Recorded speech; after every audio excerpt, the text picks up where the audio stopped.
Alors, bien, rebonsoir à tout le monde. Moi, je m'appelle Jean-Philippe Grégorio et je suis ingénieur docteur en photonique intégrée pour les applications quantiques. Donc, ce soir, je vais essayer de parler de la photonique quantique, mais ce sera plutôt un aspect plutôt introductif. J'ai vraiment réfléchi à trouver c'est-à-dire la bonne formulation pour pouvoir m'adresser à un public aussi large, parce que je pense qu'il y a des gens qui sont peut-être en master, en licence, en doctorat, et peut-être des gens euh, et peut-être des gens qui ne sont pas du tout dans le domaine du quantique. Donc là, c'est une introduction que je vais présenter aujourd'hui, qui va durer à peu près 20 minutes. Et n'hésitez pas si vous avez des questions par rapport à cela. Donc, on va commencer. D'abord, avant de parler de photonique quantique, avant ça, il y avait un truc qui était la mécanique quantique. La mécanique quantique, c'était vraiment une branche de la physique qui est venue pour apporter une solution à des problèmes clés qu'on avait dans les années 1900. Donc, ces problèmes clés venaient des observations physiques que la mécanique classique que nous connaissons ne parvenait pas à répondre, notamment le problème du rayonnement du corps noir, par exemple, c'est-à-dire plus on chauffe un matériau, par exemple, il tend à émettre de la lumière qui gagne plus en énergie, c'est-à-dire avec des longueurs d'onde qui sont beaucoup plus petites. Et la mécanique classique prédisait que c'est-à-dire l'énergie qui serait émise lorsqu'on on atteindra la longueur d'onde de l'ultraviolet serait une énergie infinie, ce qui n'est pas physiquement possible. Donc, la solution de la mécanique quantique par rapport à ça, c'était de proposer un modèle où l'énergie, plutôt que d'être un truc continu, c'est plutôt quantifié. Donc, deuxièmement, nous avons aussi l'effet photoélectrique qui était vraiment difficile à expliquer avec la mécanique classique parce que la mécanique classique disait que dès qu'on envoie assez d'énergie, on pourrait arracher des électrons dans des semi-conducteurs, par exemple, ou même dans des métaux. Et ce qu'on observait, c'était que malgré qu'on prend des lumières ultraviolettes, par exemple, avec qui ils ont des longueurs d'onde petites, c'est-à-dire beaucoup plus d'énergie, lorsqu'on essaie d'exciter des métaux ou des semi-conducteurs avec ces lumières, on n'a pas forcément d'électrons qui est éjecté. Et par contre, avec des longueurs d'onde plus grandes, c'est-à-dire des énergies plus petites, dans l'infrarouge, par exemple, on parvient à extraire ces électrons. Ce qui signifie qu'il y a une fréquence clé à laquelle ce phénomène d'extraction des électrons se produit sous l'influence d'une excitation lumineuse. Et du coup, cet effet, une explication beaucoup plus propice a été donnée par Einstein avec des formulations quantiques. Et après, je ne vais pas trop m'attarder sur le reste le reste des problèmes qui ont eu lieu, notamment la stabilité de l'atome, qui a aussi été résolue grâce à la quantification de l'énergie, le spectre atomique, qui était discret et aussi résolu avec la quantification de l'énergie surtout. Et après, il y a eu aussi des expériences classiques appelées les expériences de fente de Young qui n'étaient pas compréhensibles à l'échelle corpusculaire. Donc, pour passer au principe, c'était vraiment les problèmes qui ont mené à la création ou à la naissance de la mécanique quantique. Et cette mécanique quantique, pour répondre ces problèmes, c'est basé sur des principes clés, notamment le premier principe qui est la conservation de l'énergie. La quantification de l'énergie. Et on a eu cette célèbre formule de l'énergie par rapport aux différents niveaux d'énergie. Et après, il y a eu aussi le principe de la dualité onde-particule, c'est-à-dire les particules sont en même temps que considérées particules, sont aussi considérées comme une onde. Et après, on a eu aussi le principe de Heisenberg qui mettait en relation la position et la quantité du mouvement. Et cette relation prédit que il y a une incertitude dans la détermination conjointe de la position et du mouvement d'une particule. Donc, pour expliquer, pour pouvoir définir un état dans la mécanique quantique, c'est-à-dire pour pouvoir parler d'un état qui est quantique, on utilise la fonction d'onde qui est donnée dans l'expression des données phi. Donc, dans la mécanique quantique, il y a une manière de nommer les états, de dire, de pouvoir, voilà, plus simplement nommer les états. Et comment l'état évolue dans le temps, cette description a été apportée par les travaux de Schrödinger avec sa fameuse équation qui décrit comment la fonction d'onde varie dans le temps. Et il y a aussi un fameux principe de la mécanique quantique que je vais expliquer aussi très bientôt, qui est le principe de la superposition des états quantiques. Donc, avec la mécanique quantique, on peut avoir plusieurs états qui sont superposés et bien sûr, cette superposition obéit à des lois probabilistiques.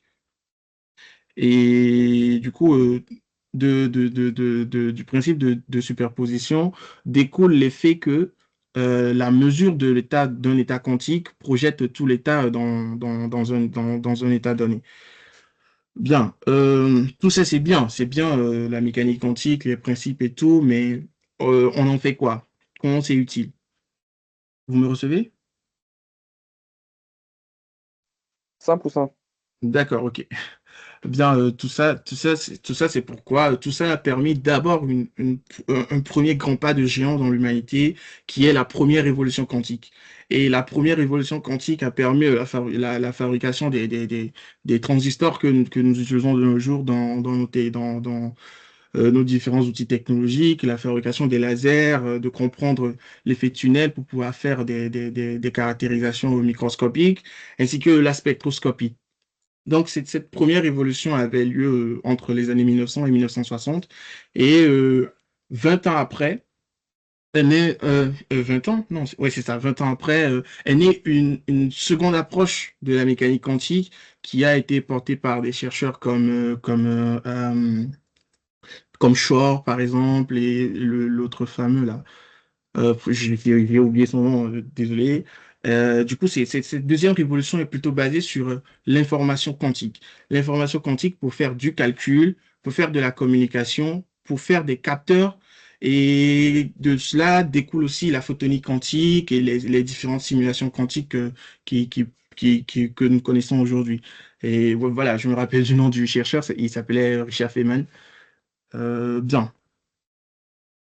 Maintenant que nous avons parlé de la deuxième révolution quantique, nous allons parler d'un principe clé qui constitue en quelque sorte la force de la mécanique quantique. Et ce principe clé, c'est le principe de superposition. Donc, si je devais poser une question toute simple actuellement, c'est, quand je dis où est le carré rouge, dans la configuration A, tout le monde me dira que le carré rouge, il est à l'avant. Il est devant le carré bleu. Et ça, tout le monde le voit. C'est-à-dire, si on prend 100 personnes, les 100 personnes diront que le carré rouge, il est en avant du carré bleu. Dans la configuration B, c'est pareil. Si on prend 100 personnes, 100% diront que le carré bleu, il est en avant du carré rouge. C'est-à-dire, le carré rouge, il est en arrière. Et pour exprimer cela dans une écriture beaucoup plus propre à la mécanique quantique. Il y a cette notation que je ne vais pas trop m'attarder dessus, c'est juste une notation pour décrire le fait que 100% des personnes verront que le carré rouge, il est en avant, dans le cas A, et dans l'autre cas, 100% diront que le carré rouge, il est en arrière. Mais par contre, j'ai une autre question pour vous, vous qui suivez là. Si je vous montrais le cube C et que je demandais du coup où est le carré rouge, est-ce qu'il est en avant ou il est en arrière? Je sais pas si on ne pourra pas trop passer de temps là-dessus, mais si on devait compter, il y a Ezekiel qui veut se prononcer peut-être. Ouais, c'est en avant.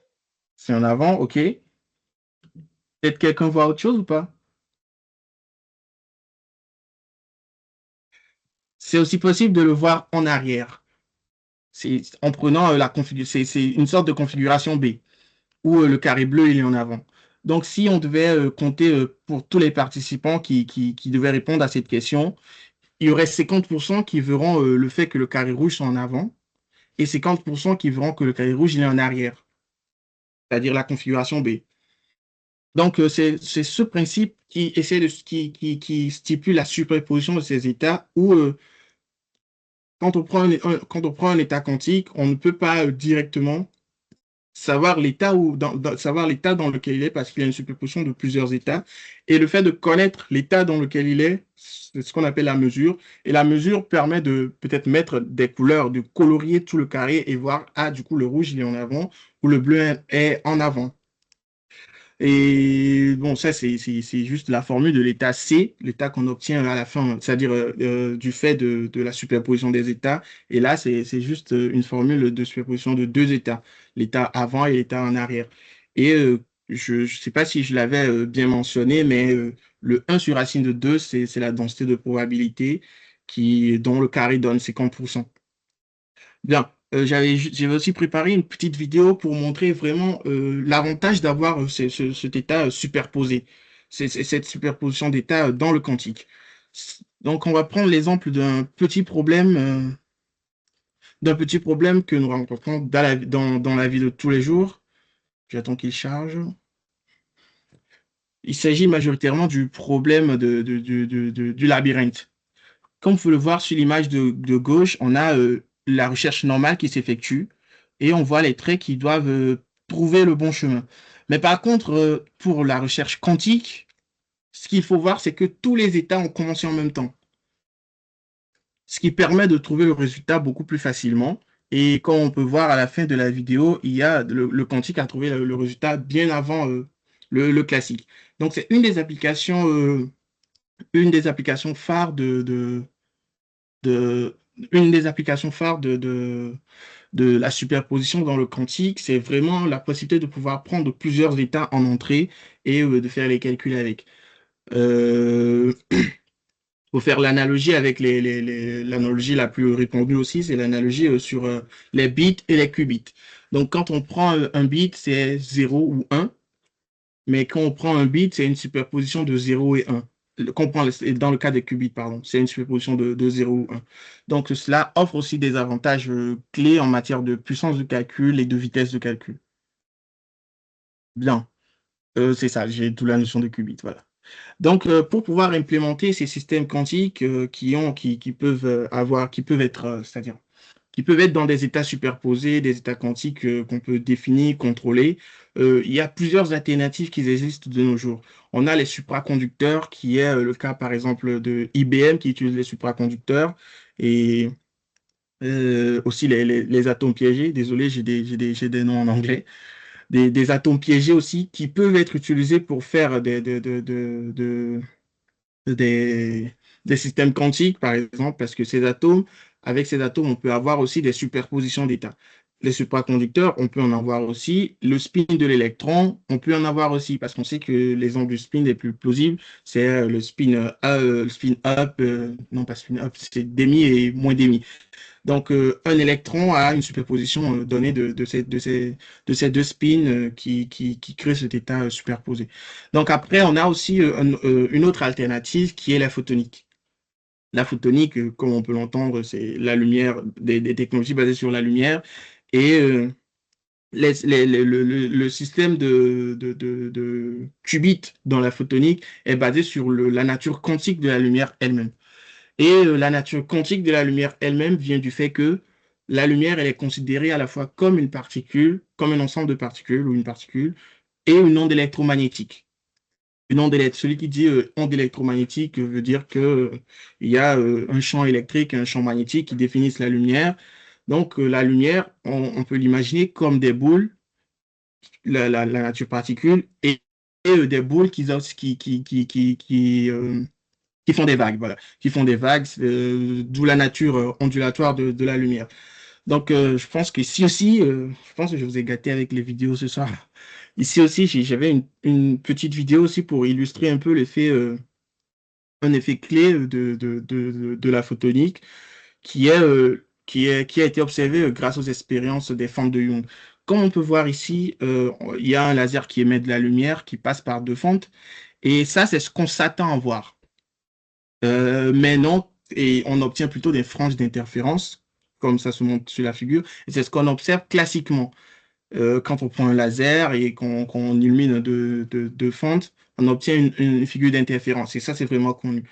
Mais le truc, c'est que le même phénomène se produit lorsqu'on émet les photons un par un, c'est-à-dire les grains de lumière par grain de lumière. Donc, les grains de lumière arrivent une fois, c'est-à-dire une fois, c'est-à-dire on émet un grain de photon par intervalle de temps, et ce grain de photon unique parvient à produire une interférence en passant par les deux chemins à la fois. Et ce phénomène est connu sous le nom d'interférence à photon unique, qui stipule le fait que le photon, il a une superposition des deux chemins. Donc, cette superposition revient toujours au principe de superposition que j'avais décrit avant, qui fait que le photon est considéré comme passant par les deux fentes et interfère à la sortie des deux fentes.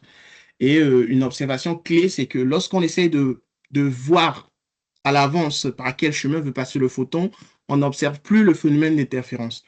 Et ça s'explique par le fait qu'on essaie de mesurer. Et la mesure, comme je l'avais dit, elle détruit l'état quantique de base et projette l'état dans un dans un seul état. Donc, c'était la vidéo pour pouvoir l'illustrer. Bien. Donc, comme je l'avais dit, on a les particules qui peuvent être, qui sont aussi des ondes. Et comment on parvient à faire un qubit, un qubit grâce à la photonique. Donc, comme on l'a vu dans la vidéo, il y a un premier principe de superposition qui est la superposition entre, entre deux chemins. Donc, utiliser ce principe peut être considéré comme utiliser des qubits où on encode dans le chemin optique. Deuxièmement, on peut aussi utiliser la polarisation. Vu qu'on a une nature ondulatoire de la lumière, on peut avoir une polarisation qui est horizontale ou verticale. Et ces deux polarisations se superposent et on peut avoir aussi un état quantique de superposition grâce à cela. C'est pareil pour la fréquence des mots spatiaux, c'est-à-dire les longueurs d'onde. C'est pareil aussi pour le temps d'arrivée que je vais pas trop m'attarder dessus, parce que ça va plutôt dépendre du circuit utilisé. Et après, il y a un autre état aussi très intéressant qui est l'état cohérent, l'amplitude de la phase.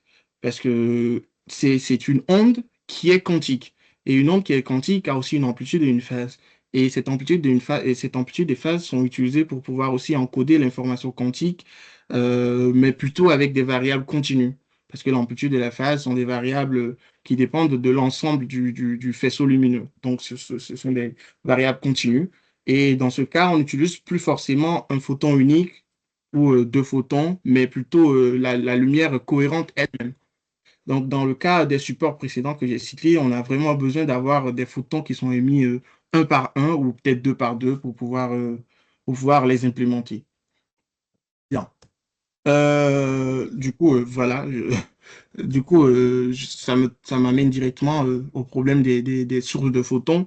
Donc, avoir des sources qui émettent un seul photon à un instant, c'est-à-dire un seul photon à l'instant, c'est vraiment compliqué. Et et du coup, on a quelques exemples clés qui sont le laser atténué. C'était la première intuition qui était venue dans l'histoire pour pouvoir avoir des photons uniques. C'est de réduire au maximum l'amplitude de la lumière émise par un laser. Donc là, on pourra avoir des photons qui sont émis un par un. Mais seulement pratiquement, ce n'est pas possible de pouvoir atténuer jusqu'à avoir le photon singulier. Mais c'est toujours une technologie qui est en voie d'exploration et utilisée. Et deuxièmement, on a les boîtes quantiques, aussi connues en anglais sous le nom de quantum dot.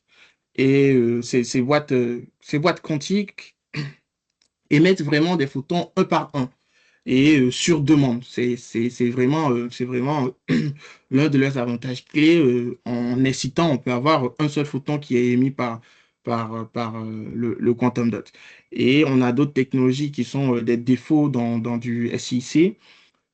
Pareil, des centres colorés dans le diamant et des atomes ou des ions piégés.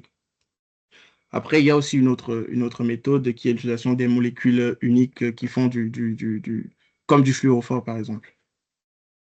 Et ces différentes technologies pour pouvoir implémenter les sources de photons, ils souffrent quand même de quelques petits problèmes, qui est la scalabilité, c'est-à-dire le fait de pouvoir les reproduire à grande échelle et de manière répétable.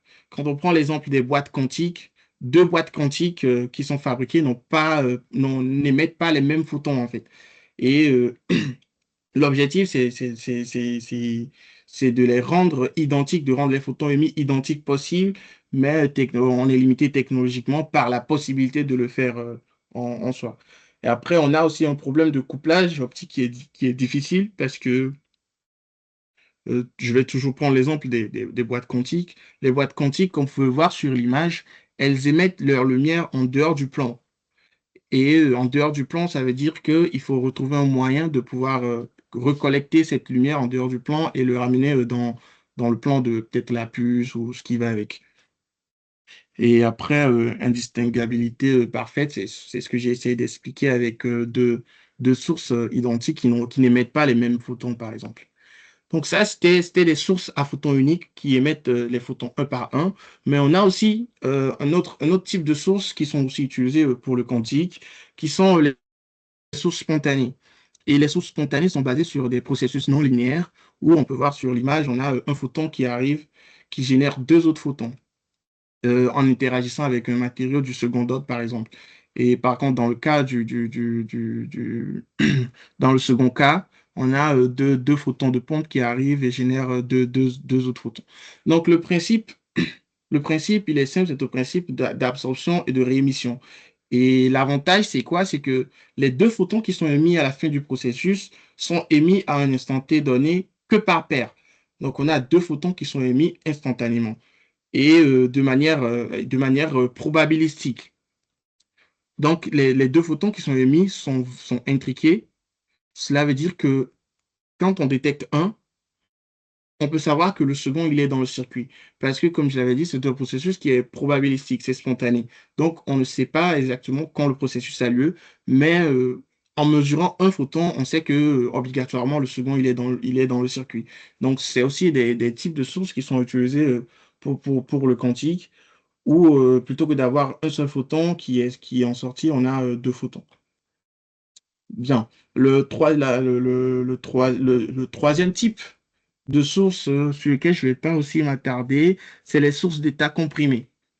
Les sources d'état comprimés, ça fait aux variables continues dont j'avais parlé, où on utilisait directement le faisceau. Et ces sources sont implémentées aussi dans des cristaux non linéaires, par exemple, où on a des cristaux non linéaires du second ordre et on utilise le principe des oscillateurs paramétriques. Et c'est pareil avec les fibres de non-linéarité du troisième ordre et tout ce qui va avec. Et ce qui est à retenir dans ces sources d'état comprimé, c'est vraiment ce que j'avais dit avant. L'avantage ici, c'est d'avoir un faisceau lumineux qui sort, mais de jouer sur l'amplitude et la phase. Et jouer sur l'amplitude et la phase, spécialement sur le bruit, le bruit de ces deux composants. Et le principe, c'est vraiment de réduire le bruit sur une composante et sur l'autre composant, on augmente le bruit.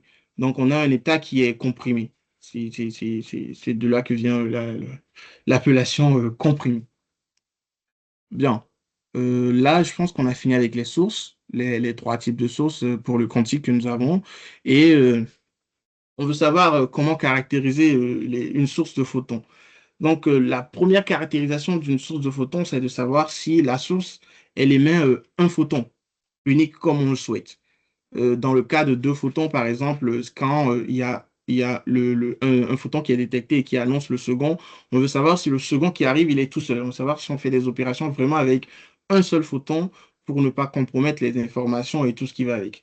Donc, pour ça, on utilise un système, je n'ai pas nommé, désolé. Le HBT, c'est pour des chercheurs qui sont Humble Brush and Twist. Et le principe, il est simple, c'est un principe de détection corrélée. Et comme vous pouvez le voir, on envoie les photons sur un séparateur de faisceau et une partie du photon va va vers un détecteur D1 et l'autre va vers le détecteur D2. Mais seulement au niveau du détecteur D2, on a placé un équipement qui permet de mettre un délai. Donc, comme on peut le voir sur la courbe d'en bas, ce qui se passe, c'est que quand le délai il est nul, quand le délai il est nul, en fait, le taux de coïncidence, les détections coïncidentes entre D1 et D2 sont nuls. Parce que ça, c'est ce qui arrive dans le cas où on a un seul photon.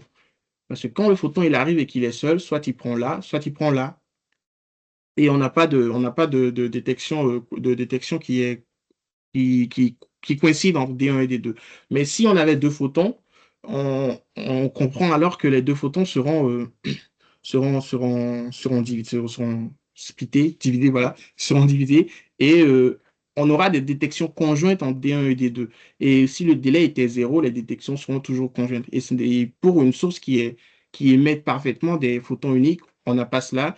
Et lorsque le délai il est zéro, on obtient vraiment un taux de coïncidence qui est nul. Bon, les courbes du dessus, c'était juste pour illustrer les courbes de coïncidence lorsqu'on n'a pas des sources de photons uniques. La thermal light, c'est vraiment une source incandescente, et le stellar light, c'est ce qui vient de l'espace, les lumières de l'espace, où on peut voir que les distributions, quand le délai il est nul, les distributions ne descendent pas à zéro en fait, elles montent beaucoup plus. Donc ça, c'est une méthode de pouvoir savoir que notre source, elle émet vraiment des photons uniques et qu'on peut utiliser ces photons uniques pour les applications que nous voulons. Et la deuxième méthode pour pouvoir, pas la deuxième méthode, mais la deuxième caractérisation clé dans le quantique, c'est de savoir si deux sources émettent les photons, des photons identiques. Parce que c'est bien, parce qu'avec deux sources, on peut avoir deux qubits. Et il faut que ces deux qubits soient identiques. Et, ah non, attendez. Avant de passer aux deux photons, c'est plutôt ce qui se passerait dans le cas où on a les sources spontanées. Donc, comme je l'avais dit, dans les sources spontanées, on a deux photons qui sont émis à la fois. Et l'expérience, elle est simple. On a toujours un séparateur de faisceau là qui sépare les faisceaux en 50-50%. Et si on avait plus de deux photons, on a le détecteur D0 qui annonce, qui annonce au système que les photons sont émis. Parce que, comme je l'avais dit, c'est une émission qui est probabilistique. Donc, on ne sait pas si les autres photons sont dans un circuit ou pas. Donc, le détecteur D0, il sert vraiment à pouvoir annoncer le photon qui est supposé être unique. Et quand ce photon arrive sur le second séparateur de faisceau, la même expérience est répétée par rapport à la précédente, et on peut avoir des détections conjointes qui sont nulles quand le délai il est nul. C'est pareil que le précédent, mais c'est juste que là, on a un détecteur supplémentaire qui annonce le photon à caractériser. Bien. La dernière caractérisation, celle que je disais avant, c'était de savoir si deux photons sont identiques. Est-ce qu'on a deux qubits qui sont identiques? Et là, c'est grâce aux interféromètres, c'est ça, c'est grâce à l'interféromètre de Hugh-Mendel, qui est plutôt connu, ou qui se base sur le principe d'interférence de deux photons. Donc, quand les deux photons ils sont parfaitement identiques, l'interférence, elle est constructive. Donc, les deux photons, ils vont sortir soit par C, ou soit les deux vont sortir par D. Mais ils ne sont pas identiques, ils interfèrent destructivement. Donc, chacun prend un chemin qui est différent. Et donc, on peut le voir sur la courbe illustrée à droite, qui décrit la coïncidence des détections. On voit que lorsque le délai, il est nul, la fonction, la courbe de coïncidence descend bas. Normalement, elle est censée descendre à zéro pour les cas parfaits où les photons sont purement indistinguables. Mais mais c'est, comme je l'ai dit, c'est un truc c'est difficile à implémenter, et il y a des contraintes physiques qui font que on n'a pas un G2 qui descend à zéro. Donc, je pense que sur cela, je vais pas trop m'attarder dessus. Pour conclure, parce que voilà, pour conclure plus rapidement sur tout ce que je viens de dire, J'ai d'abord fait une petite, comment dire, un petit rappel sur la naissance de la mécanique quantique. J'ai parlé des principes qui la guident et les différentes révolutions quantiques qui ont eu lieu. Et après, j'ai parlé des principes de superposition des états que j'ai aussi expliqué avec des vidéos. Et j'ai parlé des systèmes quantiques, de la photonique, quantique en elle-même, ainsi que des sources de photons et comment les caractériser. Donc, j'espère que j'ai pas pris trop de temps. Et je vous remercie pour votre attention. Si vous avez des questions, n'hésitez pas. Ok, merci beaucoup, Monsieur Jean-Philippe, pour cette belle présentation. Ouais. Et les amis, si vous avez des questions, c'est le moment. Merci. Bonsoir à vous tous. Bonsoir à Jean-Philippe. Oui, Merci beaucoup pour ta présentation. J'ai juste une toute petite question à la page 15. oui, Tu avais dit que lorsque les photons sont identiques, bon, oui, il faut aller à la page 15 d'abord. Lorsque oui, les photons sont identiques, ils vont s'interférer constructivement. Et oui, lorsque les photons ne sont pas identiques, ils vont s'interférer destructivement. Donc oui, moi, c'est ça. j'aimerais savoir si les photons ne sont pas identiques, ça veut dire qu'ils ont des propriétés opposées ou pas.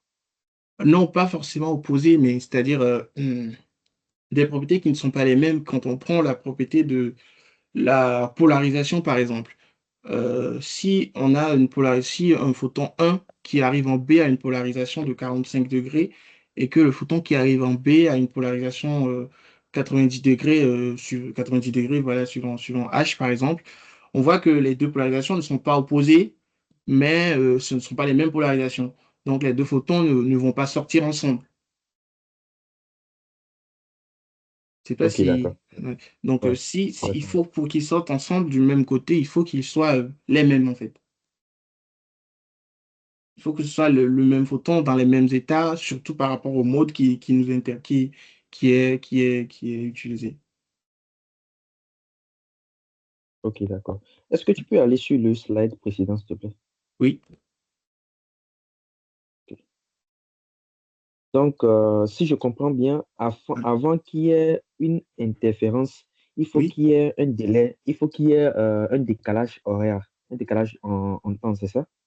Bien, le décalage, c'est vraiment pour pouvoir visualiser le fait que les photons, ils arrivent au même moment. Parce que même si les photons sont identiques et qu'ils n'arrivent pas au même moment, il n'y a pas d'interférence parce que les deux photons, ils n'arrivent pas au même moment. Donc le délai, ça permet vraiment d'avoir cet effet de d'abord les photons n'arrivent pas au même moment et on a un truc qui est destructif jusqu'au moment où les deux photons ils arrivent ensemble. Et ça permet d'avoir un contraste. Parce que s'il n'y avait pas de délai, on ne saurait pas si on est dans la configuration où les deux photons sont identiques ou pas. Je ne sais pas si c'est clair. Non, j'ai pas compris. D'accord, C'est-à-dire, ok. ma question elle est la suivante. Lorsque nous sommes à t égale à zéro, Oui. nous voyons que qu'est-ce qui est tracé? Euh, Ce qui est tracé, c'est-à-dire qu'il est tracé, c'est de ouais. savoir, voilà, ce qui est tracé, c'est une mesure de est-ce que les deux détecteurs D1 et D2 ont détecté des photons en même temps. C'est une corrélation de détection entre les détecteurs D1 et D2. Est-ce que les deux détecteurs clignotent en même temps? Donc, si on a un photon unique qui prend par exemple la direction du détecteur D1, on a le détecteur D1 qui détecte et le détecteur D2 qui ne détecte pas. Je ne Ok, sais pas je si c'est vois. clair. Oui. D'accord. Maintenant, ce que je ne comprends pas, c'est le pourquoi à t Oui. égale à zéro, nous avons une chute de la courbe, De en fait. détection coïncidente. Voilà. Donc, tu vois, quand le délai il est grand, par exemple, ce qui se passe, c'est que il est possible qu'un photon qui a pris la direction de D1 arrive au même moment qu'un photon qui a pris la direction D2. Donc, les deux détecteurs peuvent détecter en même temps, parce que les distances que les photons parcourent ne sont pas les mêmes. Ok. Mais quand le délai est nul, c'est-à-dire les distances entre le séparateur de faisceau et les détecteurs sont les mêmes, que ce soit du côté de D1 ou D2, il n'y a pas possibilité. S'il y a un seul photon, le photon, il ne prendra qu'un seul chemin. Et ce seul chemin, soit c'est D1, soit c'est D2. Donc, on ne va pas avoir une détection coïncidente de D1 et D2. Donc, c'est pourquoi la détection coïncidente, elle chute à zéro, parce qu'il n'y a pas de détection conjointe de D1 et D2. Ok, Non, ok, je je pense vois. que c'est pas assez clair. C'est clair ou pas? Ouais, ça va, je vois. Je D'accord, vois à ok. peu près. D'accord. C'est Je juste une vois. manière de dire que à trajet égaux, lorsque les trajets sont égaux, si on a un seul photon, les deux détecteurs ne vont pas détecter ensemble. Il n'y aura qu'un Ok, seul je qui va vois. détecter si on a un seul photon. Donc le fait Ok, que c'est un seul détecteur qui clignote, ça veut dire que la coïncidence, si on veut mesurer une coïncidence, la coïncidence, elle est nulle parce elle est qu'il nulle. n'y a pas de détection qui est coïncidente. Ok, d'accord. Ouais. Ça va. Ouais, merci. Merci beaucoup, Ézéchiel. Monsieur Likpim, tu peux maintenant.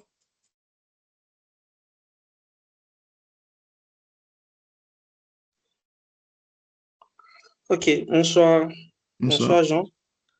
Jean-Philippe, Bonsoir à tout le monde. Bonsoir Philippe.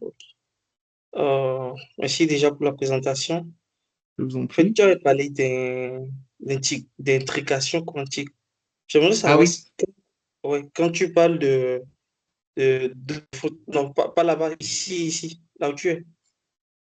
ici, Ici, ouais, quand tu parles de deux photons émis, bon, identiques, tu parles euh, de deux photons intriqués ou pas, genre. non, deux photons identiques, c'est deux choses différentes. Quand je dis deux photons intriqués, ce n'est pas forcément des photons identiques. Et dans le cas des processus non linéaires, par exemple, on peut avoir des configurations où les deux photons qui sont émis n'ont pas la même, n'ont pas la même fréquence, c'est-à-dire pas la même longueur d'onde. Et là, mais quand même, on peut avoir de l'intrication. Donc, c'est deux choses qui sont différentes. Le fait que deux photons soient intriqués ou que deux photons soient identiques, c'est deux choses différentes. L'intrication, c'est plutôt basé sur l'information quantique en elle-même. L'information quantique que porte un photon qui influence sur l'informatique quantique que porte le deuxième avec lequel il est intriqué. Donc, avec l'intrication, on a la notion la plus célèbre qui dit quand on connaît les propriétés d'un photon, on devine les propriétés du second photon. Mais ça ne veut pas dire que les deux photons sont identiques. Ok, Donc, comme je merci. l'avais dit, dans cette mesure, on a un photon qui annonce juste l'autre photon dans le circuit. Je ne sais pas si c'est clair pour vous. Ouais, ouais. D'accord, ok. C'est juste que je voulais savoir. Merci beaucoup. Merci à vous aussi. Ok, merci beaucoup et bonsoir Jean-Philippe. Bonsoir. Euh, Tout d'abord, merci pour la présentation qui était claire et très intéressante. Moi, j'aimerais bien poser une question qui est un peu d'ordre pratique D'accord. parce que c'est un sujet qui m'intéresse un tout petit peu Oui, et j'ai vu récemment qu'il y a des méthodes qui ont été développées oui, basées sur l'utilisation des fibres optiques oui, dopées et étirées, oui. justement pour la production des systèmes à photon unique. Je voulais savoir, est-ce que vous avez une idée sur ces techniques? Est-ce que vous pouvez nous partager un peu plus de détails là-dessus? Et merci beaucoup. Voilà. Ouais, très intéressante votre question. Merci beaucoup. Donc, d'abord, je le prends avec les fibres optiques. On a deux grands aspects qui peuvent être utilisés sur les fibres optiques. Le premier aspect, c'est la non-linéarité. Donc, quand on a des fibres optiques en silicium, par exemple, certaines personnes le dopent pour pouvoir exacerber ces effets non linéaires du troisième ordre. Et là, on peut avoir des paires de photons spontanés. Je sais pas si cette première partie, elle est claire. Oui, c'est bon, merci. D'accord. Donc, les premiers types de qubits qu'on peut avoir des fibres optiques, c'est vraiment les qubits qui sont de type spontané. Donc, plutôt avec l'effet non linéaire du troisième ordre, où on a un signal et Hitler généralement qui sont proches en longueur d'onde. Et par contre, l'autre aspect où on peut avoir aussi des qubits avec les fibres optiques, c'est avec des variables, c'est l'implémentation des variables continues. Et là, comme on peut le voir, toujours en exploitant le processus le processus non linéaire du troisième ordre, on peut implémenter des peignes optiques, des peignes de fréquence dans les fibres optiques. Et avec ces peignes de fréquence, on peut jouer sur l'amplitude et la phase de l'onde électromagnétique quantique et avoir aussi des qubits, mais plutôt en variable continue. Donc, je pense que pour résumer, c'est un peu ça le cas. Soit on a des variables discrètes qui sont générées grâce au processus non linéaire du troisième ordre, ou soit on peut faire aussi des variables continues pour avoir des qubits en utilisant des peignes de fréquence dans les fibres optiques.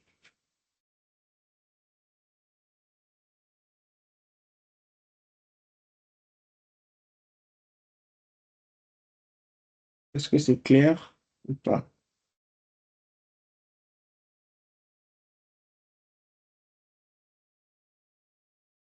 Monsieur Abdou, c'est un peu que, au moins, tu as donné au moins le minimum. Oui, merci. En fait, je pense que j'ai déjà l'idée, mais la Oui. question qui était un peu difficile pour moi, en quelque sorte, de visualiser leur démarche, parce que Ah, je peux, d'accord, je ok. peux, je peux comprendre que lorsqu'on a une source et Oui, qu'on émet deux photons, comme vous l'avez montré, oui, on peut justement essayer de mesurer une part et essayer de deviner ce qui reste ce qui reste de l'autre côté en quelque sorte. oui, c'est vrai. Mais d'après ce que j'ai vu sur les récentes publications, c'est comme si le fait de doper la fibre exactement et essayer de l'étirer, Oui. ça constitue une sorte de filtre qui fait que au final, on n'obtient qu'un seul photon. Et c'est ça la partie que j'avais pas compris. Je me disais, est-ce que le fait de les étirer, ça renferme en quelque sorte le chemin et on se retrouve avec un passage qui oblige justement un seul photon de passer et l'autre, où est-ce qu'il disparaît exactement, ou bien comment ça se passe. C'est la partie que moi, je n'avais pas pu D'accord, ok, ouais, je justement comprends. visualiser, quoi. D'accord, ok, je comprends. D'abord, de base, ce que je vais dire, c'est que je n'ai pas travaillé sur les films, mais ce que je vais dire, c'est que comme c'est un processus non linéaire, on a forcément deux photons qui sont émis, c'est-à-dire après, quand le processus a lieu à l'intérieur de la fibre. Eh bien, je sais qu'il y a des gens qui essayent de faire des cavités avec des miroirs, des structures de Bragg dans des fibres, par exemple, où on peut varier le dopage de manière périodique et créer des sortes des sortes de filtres qui peuvent filtrer des longueurs d'onde. Mais toutefois, je pense que le fait d'avoir un photon unique à la sortie, c'est probablement dû à un effet de filtrage car les fibres utilisent souvent des propriétés, des processus non linéaires, et donc on a forcément la pompe elle-même, le signal et le Higler qui sont générés. Donc c'est forcément du filtrage. Et ce filtrage, ça peut venir du dopage qui crée peut-être des sortes de miroirs de Bragg.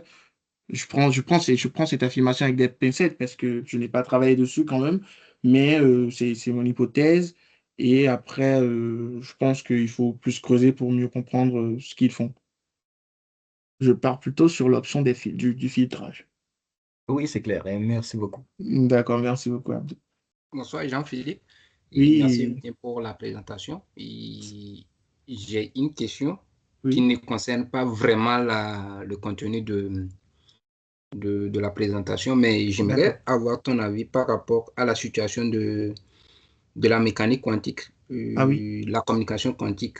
oui. Et actuellement, comment est-ce que on peut situer ce domaine? Ah, d'accord, ok. Oui, c'est une très bonne question aussi. Euh, J'avais prévu aussi parler un peu de communication quantique, mais je pense que ce serait pour une prochaine fois. Euh, Bien, ce que je voulais dire, c'est que là, actuellement, on a des réseaux de communication quantique qui sont assez matures. Mais quand je dis assez mature, comment dire, quand je dis assez mature, ça veut dire qu'ils sont exploitables. Et quand je parle, et je sais pas si tout le monde est familiarisé avec la notion de communication quantique, où le but, c'est vraiment de pouvoir échanger des clés de sécurité entre deux personnes sans se faire prendre. Donc, par rapport à l'état de l'art, l'implémentation des protocoles simples comme je sais pas si tu connais le BB84, je pense que c'est ça, le BB84, son implémentation est déjà prouvée et tout marche avec. Mais seulement que ces systèmes de communication quantique ont aussi des failles. Ils ont des failles qui sont difficiles à pouvoir contourner et c'est ça qui pousse vraiment des nouveaux systèmes, c'est ça qui pousse à de nouveaux protocoles de communication quantique pour échanger les clés comme le device independent, c'est-à-dire, pour donner l'exemple d'une faille, par exemple, c'est quand tu as deux personnes qui doivent échanger la clé, comment tu es sûr que la personne qui reçoit la clé, c'est la bonne personne? Donc, il faut réfléchir à pouvoir avoir des protocoles qui prennent en compte le fait que peut-être la personne qui reçoit la clé de chiffre, la clé de chiffrement, la personne, elle est une personne fausse. Donc, il y a tout cela qui va avec. Et, euh, et je ne sais pas si ça répond à ta question, j'ai l'impression que je me suis un peu évasé sur la question. C'est clair ou pas? Ah oui, c'est clair. J'ai posé la question parce que Oui. tout récemment, j'ai vu qu'il y a des failles sur les phénomènes d'échange de clés et autres. Ah oui, c'est vrai. Mais pour moi, je pensais que ce serait plus sécurisé de changer de clé en passant par la communication quantique. Mais vu les failles qui existent et que c'est compliqué Ouais. de pouvoir résoudre ça, est-ce que, selon toi, tu penses que Oui. ce serait une bonne option pour Oui, oui, le mieux truc, c'est échanger? que, ouais, le truc, c'est que échanger avec les clés, c'est-à-dire l'échange de clés grâce à la QKD, l'échange en soi, c'est le truc le plus sécurisé que nous avons. Mais les limites, c'est-à-dire les limites que nous avons aujourd'hui, ce sont des limites d'ordre physique, c'est-à-dire peut-être des erreurs de transmission. Si l'erreur est trop grande par rapport à l'erreur qui doit être acceptée, euh, ça joue vraiment sur la qualité de la clé. Et comme je l'ai dit, ce sont des erreurs qui sont d'ordre physique, mais pas sur le principe en soi. Donc, le but de la recherche scientifique, c'est de se rapprocher le plus possible de ces prédictions théoriques. Et je pense que, ouais, le principe en soi, comme c'est fiable, on sait que c'est le truc le plus fiable que nous avons. Et la course, elle est toujours en cours, quoi. Le premier qui parvient à faire le système qui n'aura pas de ses failles, il a remporté.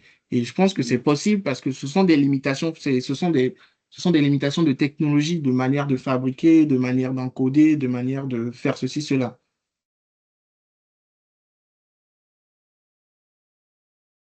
Ok, c'est super. Ouais. Mais après, oui, après, c'est vrai que avec les systèmes que nous avons aujourd'hui, on a des failles. Mais ces failles, elles sont d'autres physiques que l'on peut résoudre avec de la recherche, le développement de nouvelles infrastructures, de nouveaux procédés, de nouvelles manières de faire. Mais le truc en soi, il est fiable. Voilà. Merci beaucoup, Gilles, Oui, pour, pour la présentation. Elle était très claire. Maintenant, tu peux aller au slide 7, oui. s'il te plaît. Justement, euh, y a-t-il une relation entre mesure et superposition? Oui. Parce que la mesure, elle tue la superposition, en fait. Excellent. Oui, j'écoute. Comme je l'ai dit, la mesure, elle tue la superposition parce que le fait de mesurer un état, ça veut dire projeter l'état dans un état donné. Voilà. Parce que comme on peut le voir sur l'état C, le fait de mettre les couleurs pleines, rouge ou bleu, pardon, on peut avoir l'état uniquement A. Et cet état, en anglais, on dit collapse. C'est une manière d'écrire.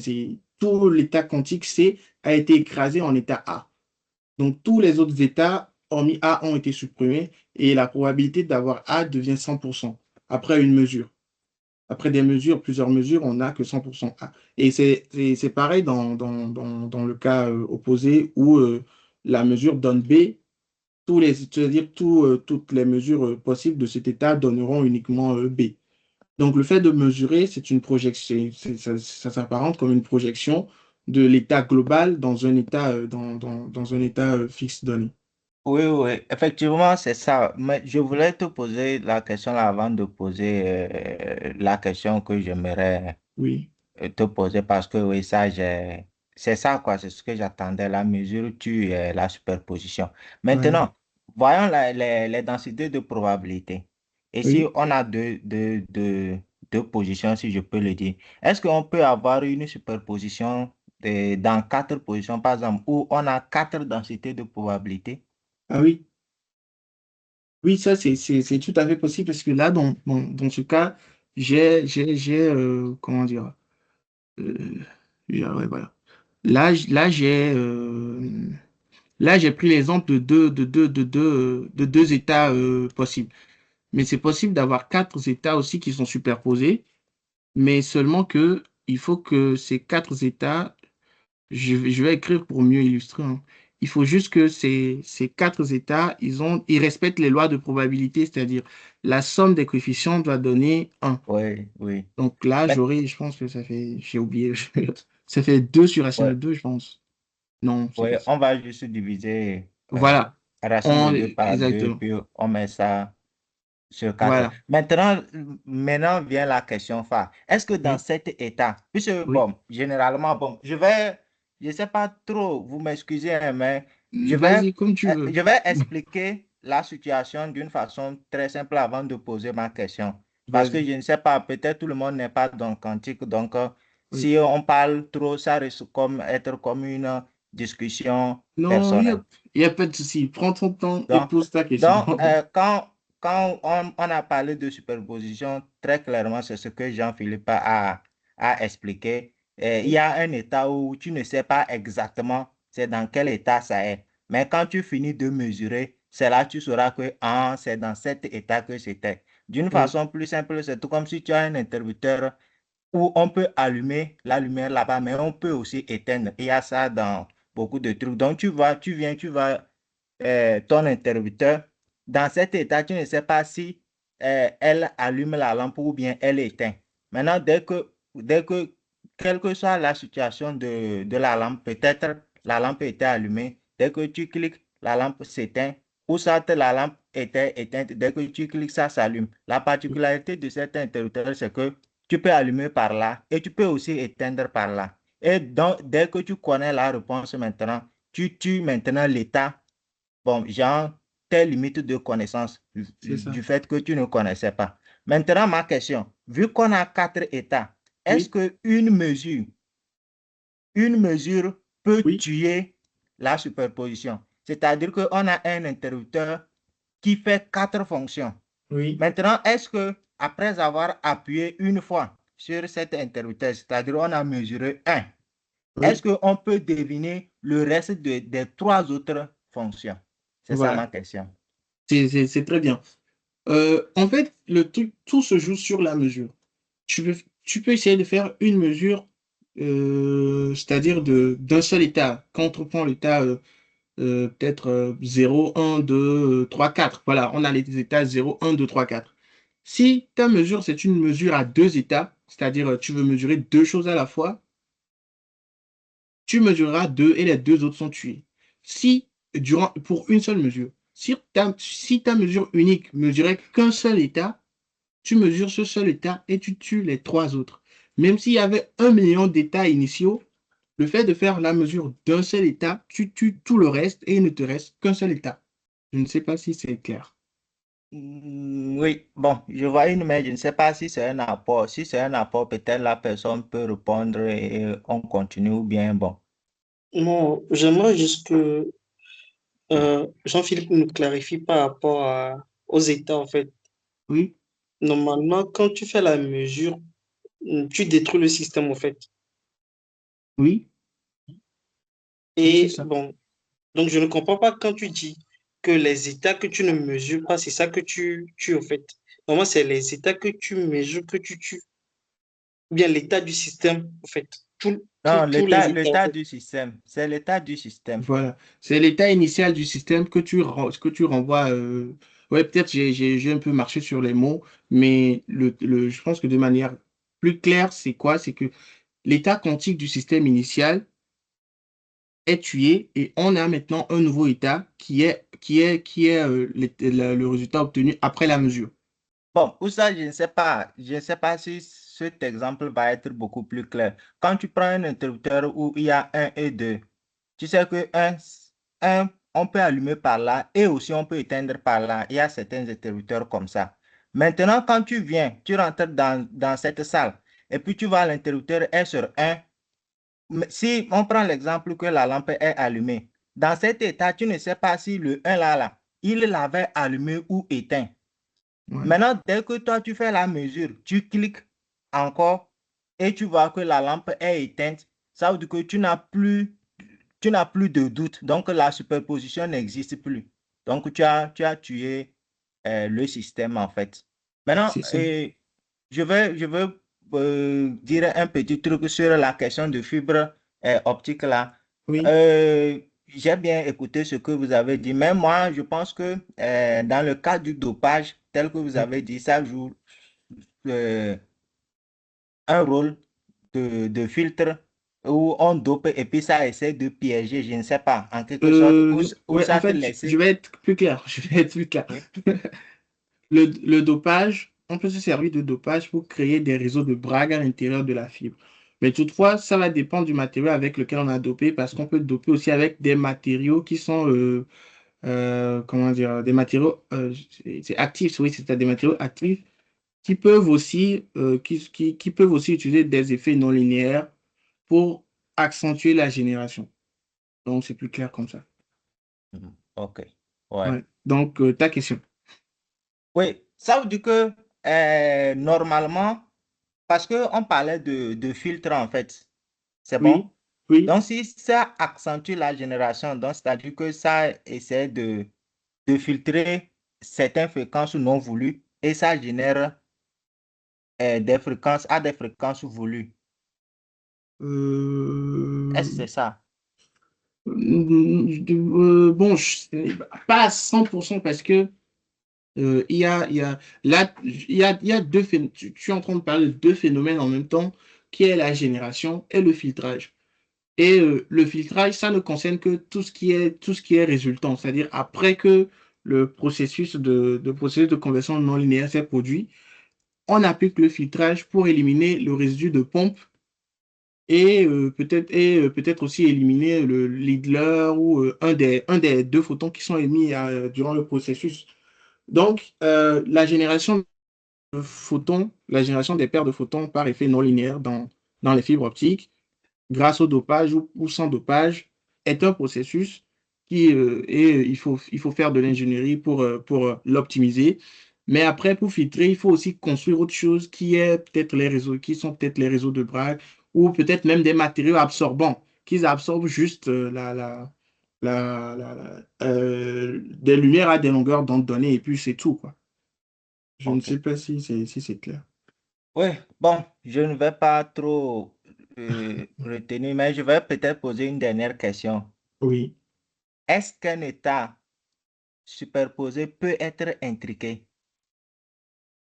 Est-ce qu'un état superposé peut être intégré? Oui, je Oui. pense. Oui. Un seul état n'est pas intriqué, mais c'est plutôt deux états qui sont intriqués entre eux. Oui, je parle de Donc, système voilà. superposé intriqué, Donc, oui. là, par exemple, euh, j'arrive à voir, ouais. Je réfléchissais à un exemple probant, mais malheureusement, je n'ai pas d'exemple probant. Oui, bon, peut-être pour ajouter un truc pour celui qui parlait de un peu de d'éclaircissement sur l'état de superposition, il Oui, peut prendre aussi l'état de chat vivant et mort. Donc ça, c'est beaucoup plus clair, oui, quantiquement c'est à vrai aussi. expliquer. Oui, Oui, c'est vrai. oui, maintenant, Jean-Philippe répond à ma question. Voilà. Est-ce qu'un état superposé peut servir d'intrication avec un autre état? Là, j'ai écrit un état C où on a deux photons. Il y a le premier état, le premier photon est dans l'état 0, qui est le premier 0 là, et le second qui est dans l'état 1. C'est une superposition des... Non, c'est-à-dire le second état, toujours pour un photon unique, qui est dans une superposition d'état 0 et 1, qui est intriqué avec un autre photon qui est aussi dans une superposition d'état 0 et 1. C'est juste que la condition pour que ces photons qui ont des états superposés soient intriqués, c'est que l'expression de leur état, de leur état résultant soit non factorisable. Donc là, par exemple, j'ai écrit un des états de Bell qui est un état intriqué et on voit clairement qu'il y a une superposition d'états qui est 0, l'état 0 et l'état 1 de deux photons. Voilà. Donc Ok, en clair, oui, c'est possible. oui, en tout cas, c'est beaucoup clair pour moi. Après, je ne sais pas si certains sont beaucoup dans le domaine quantique ou pas, ou bien ils aimeraient des termes beaucoup plus simples à expliquer ça. Sinon, bon, à mon avis, c'est clair pour moi. D'accord, ok. Toutefois, si vous avez des questions, je peux expliquer aussi de manière la plus... Là, je suis Faut, conscient faut, que c'est faut, beaucoup plus faut, technique. il faut prendre les exemples dans la vie courante. C'est vrai. C'est-à-dire, quand on parle de intriqué, ou quelqu'un posait la question si deux photons doivent être identiques d'abord avant d'être intriqués, et puis vous avez bien répondu que c'est non. C'est simple. C'est tout comme si tu prends un couple, un homme et un garçon. Quand ils sont intriqués, ça Un veut dire homme et un qu'ils sont, garçon. s'il vous plaît, Oui, un homme et une femme. Quand ils sont intriqués, ça veut dire qu'ils sont d'accord. liés, ils se sont mariés. Donc, Mhm. ça, c'est l'intrication, ça. Et quelle que Oui. soit la distance qui les sépare, leur lien invisible là existe. Et tu peux amener l'autre en Amérique, tu laisses l'autre en Afrique. Maintenant, dès que tu viens changer un, tu prends l'homme, tu le trompes, tu le maries avec autre, ça veut dire que ça a coupé l'intrication. Donc, c'est ça, on dit la mesure tue maintenant la superposition aussi. Je ne sais pas si c'est un peu clair pour ceux qui ne sont pas vraiment dans le quantique. Bon, je te remercie, Jean-Philippe, pour la réponse à ma question et merci au reste. Merci beaucoup à toi aussi, Adèle. Donc, il y avait Abdou qui avait levé la main. Oui, rebonsoir Jean-Philippe. Oui, bonsoir. Euh, En fait, moi, je voulais surtout revenir à ce que vous avez présenté lorsque vous parlez de la séparation de faisceaux, une sorte de beam splitter, Beam splitter, oui. voilà, si je ne me trompe pas. Mm. Exactement. Souvent, il y a des gens qui préfèrent utiliser des sortes de miroirs déformables Oui. justement pour filtrer au lieu d'utiliser des beam splitters. Moi, ce que je voulais savoir, est-ce que vous avez des connaissances là-dessus, surtout sur l'utilisation des miroirs déformables? Et si c'est le cas, euh, c'est quoi exactement? Qu'est-ce qui fait la différence entre l'utilisation des deux approches et pour quel intérêt exactement? Qu'est-ce qu'on peut bénéficier en utilisant une méthode par rapport à une autre méthode?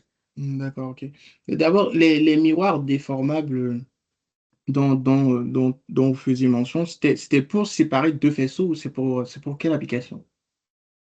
Bon, justement, pour essayer d'orienter les faisceaux D'accord, voilà. à notre besoin, ce qui fait que une fois orienté, on peut accéder à la partie qu'on veut et juste et laisser la partie qu'on ne souhaite pas. Ouais, voilà. Bien.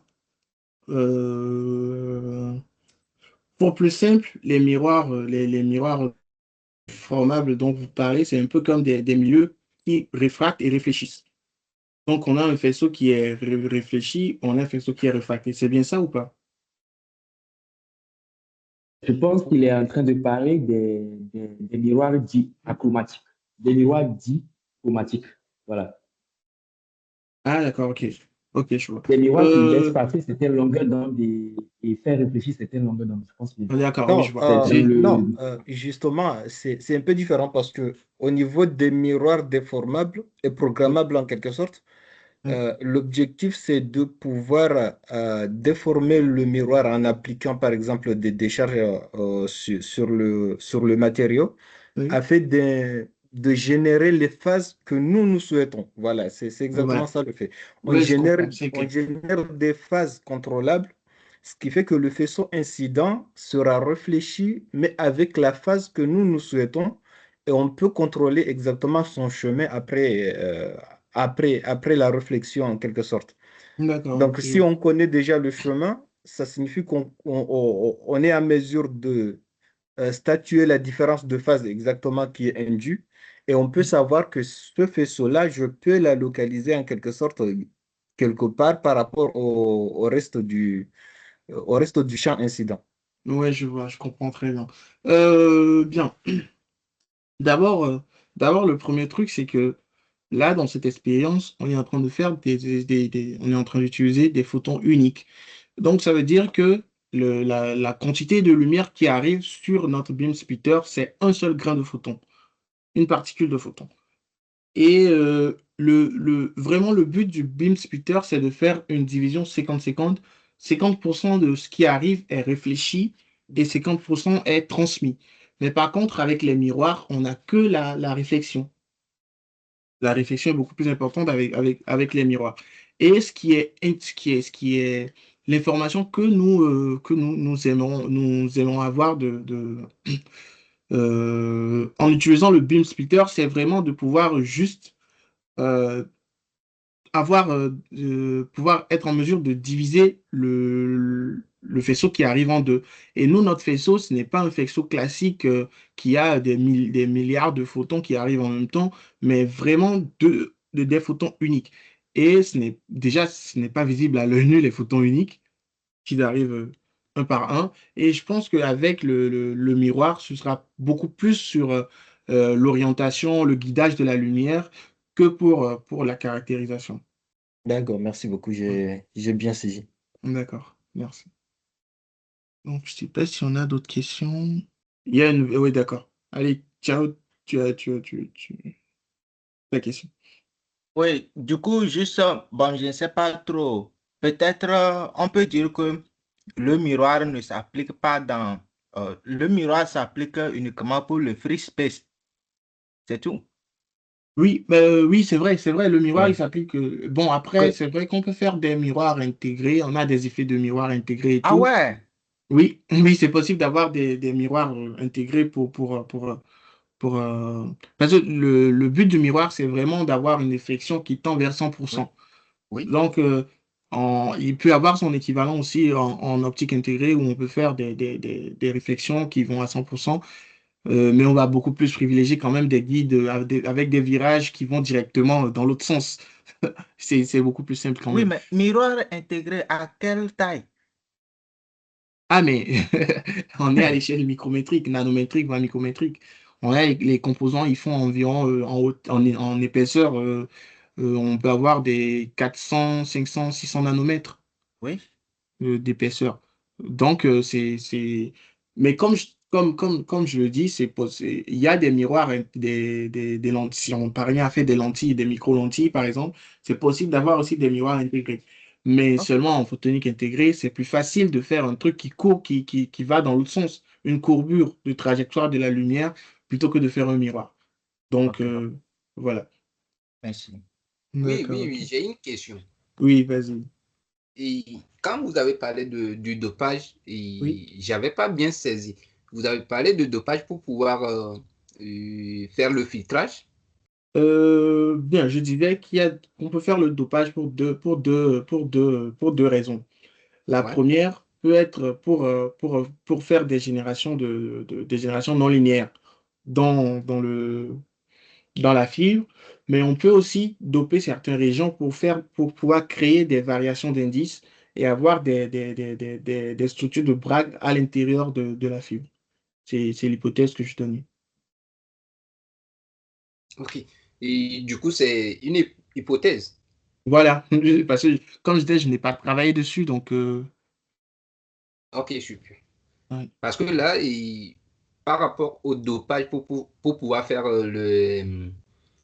créer des non-linéarités, je suis Oui, d'accord, mais pour pouvoir faire les réseaux de Bragg, je pense que c'est, de ce que moi je connais, c'est envoyer des UV sur la fibre optique et on Oui. a Voilà, ouais, c'est aussi possible. les réseaux de bras qui se créent en fonction Ouais. du pas qu'on veut. Ouais. Mais faire du dopage, bon, je n'en sais pas vraiment. Bon, oui, c'est vrai, peut-être que c'est possible, peut-être que c'est pas possible. Ouais. Merci quand même Et d'avoir j'aimerais mentionné aussi ça. savoir par rapport à, je pense que c'est Abdou qui a posé la question par rapport au miroir. Oui. Est-ce qu'il parle des miroirs de métasurface ou quoi? Ou quel type de miroir? Je sais pas s'il est en ligne pour répondre directement. Après, Bon, je peux dire. peut-être que ce n'est pas de ces genres de type. Mais je pense qu'il faisait référence. Ah non, il est là. Donc, je laisse répondre. Aboudou, Bon, on a besoin de toi. oui, je suis là. En fait, normalement, il y a une technologie que je ne maîtrise pas, mais qui consiste à appliquer des différences de potentiel sur une surface, Oui. justement pour déformer la topographie de la surface d'une miroir en quelque sorte. On a, Mhm. on a, on a un système qu'on choisit certaines zones où on va appliquer une différence de potentiel pour changer la topographie de la Ouais. surface. Ouais. Et ça fait que une fois que un champ ou bien un faisceau arrive sur la surface, Ouais. il n'interagit pas de la même façon en fonction de l'endroit où il va frapper exactement la surface de notre surface cible.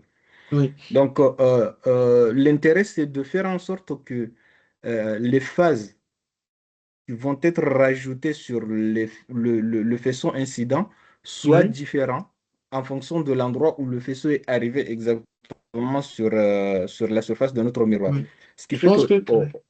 on se retrouve avec un miroir qui est déformable à notre souhait, parce que les différences de potentiel, on peut les programmer où est-ce qu'on peut on veut les appliquer ou non.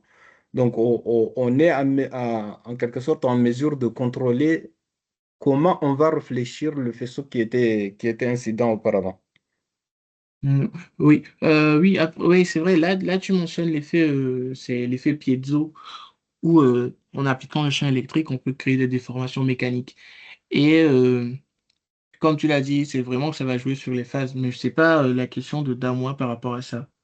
Oui, mais je me reste savoir, est-ce que ce sont des miroirs ou bien ce sont des matériaux en fait?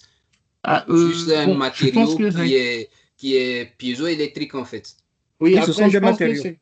Ouais, Ce voilà. sont des Je pense matériaux, que mais ouais. qui jouent le rôle d'un De miroir miroir. parce qu'on parle de la réflexion. Voilà, Ok, ouais. ok. C'est ça, ouais, c'est ça. D'accord.